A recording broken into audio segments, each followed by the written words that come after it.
justice, which we had with the National Youth Council in Uganda, but also in collaboration with the Tax Justice Network there in Uganda.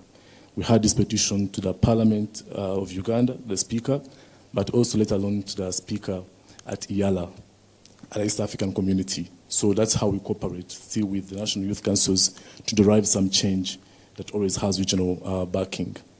But now currently, our areas of focus majorly have been peace and security. And I want to tell you, everyone in this room, and perhaps I think we should be very proud.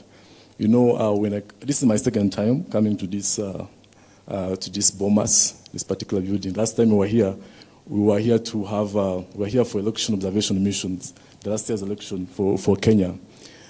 And there was a story about this place and how it's monumental in terms of peace and security, because many peace deals and agreements have been signed and reached in this place. So it's good to be here, but also to say that, so, you know, at African Union, initially there was something called the panel, I think it still is, so they have the panel of the wise. So in one of our peace and security events and exercises, we were able to examine, and we found all the members of this panel of the wise were these, you know, old people who have a long CV. So they are former diplomats, they are former presidents, and UTC. So we recognize the gap.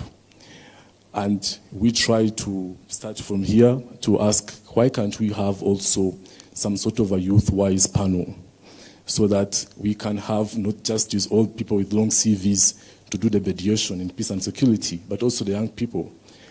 And I think that idea can be confidently started here, and I think later on spread also to IGADI, to also SADC, and as I speak now, the African Union now has the African Union Youth-Wise call out there to have their first cohort of people who are going to institute the African Union Youth-Wise panel. So you see, that's a big step, I think, in terms of peace and security, in trying to advance our voice as young people, not just here, but also at a regional level, because most of these instruments we ratify, our countries consent to and ratify our regional instruments. So it fits purpose, it defeats the world purpose if we only take local action, which is important, but then we do not have the capacity to engage at the regional level, where most of these things stem from.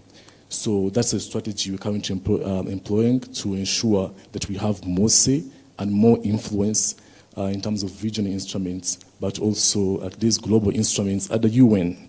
And so that's why we want, for instance, have like more young people, see them join the negotiating panels of their countries when they go for COPs.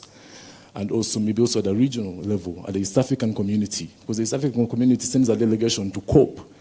As much as we appreciate seeing, you know, the voices from the young people, and I really was hoping that there could be a Kenyan voice, but I know you're all over the room. And so for me, my task here is very, very simple, just to give you a background of the Kenyan process within the SDG discourse. And I come from the SDGs Kenya Forum, that is a civil society coalition within the Kenyan space, meaning it brings together civil society organizations, including young people, youth organizations. I've seen a lot of you here that are part of the forum, and national and international organizations that are based here in Kenya. And so it's very, very interesting today that we are talking about the issues of SDGs and how to plug in. Kenya, like many other African countries, as you've heard, we say that we are on track on only one SDG, that's SDG 13. And this is because of the increase of the forest cover, 8.99%, and also the issues of just the forest cover and the tree cover at 12%.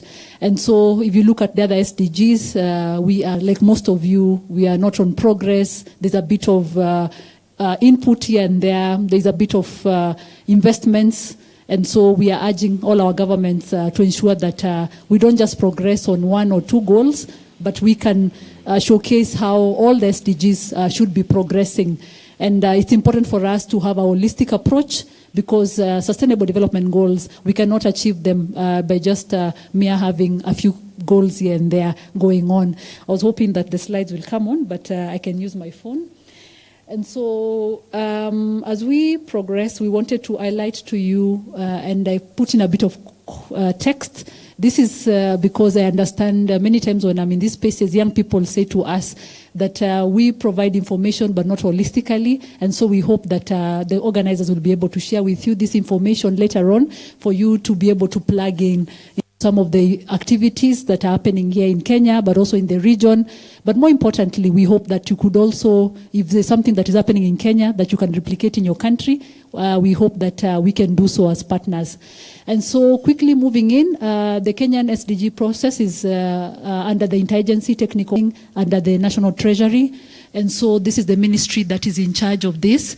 And they've taken a multi-stakeholder approach whereby the government ministries, and departments and agencies, Council of Governors, the Kenya Private Sector, SDG Kenya Forum for Civil Society, Parliamentary SDG Caucus, United Nations, county teams, embassy, and many other champions who've gone through this.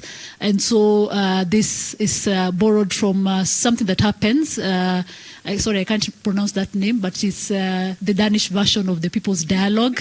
I won't try to pronounce the name. But so, like Kenya, we started ours in 2019, and I know many other countries have also been engaging in similar dialogues. These dialogues are very, very important because they bring together multi-party and multi-actor dialogues from different sectors, meaning all these sectors coming together and talking about what is it that we want to achieve within sustainable development processes, but also how do we hold accountability, in terms of our leaders holding them into account. And so this is a very, very interactive people's dialogue. We collaborate with the Danish, they bring their delegation, the Kenyan delegation.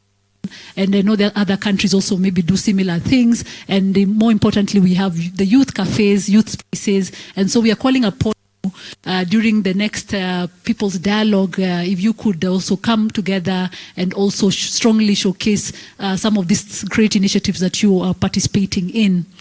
Moving on, there's also an initiative that I wanted to flag to you all. It's called the African UN Youth Delegate, and I know some of you here are part of it. It's happening in Southern Sudan, Ethiopia, Uganda, Tanzania, and Kenya.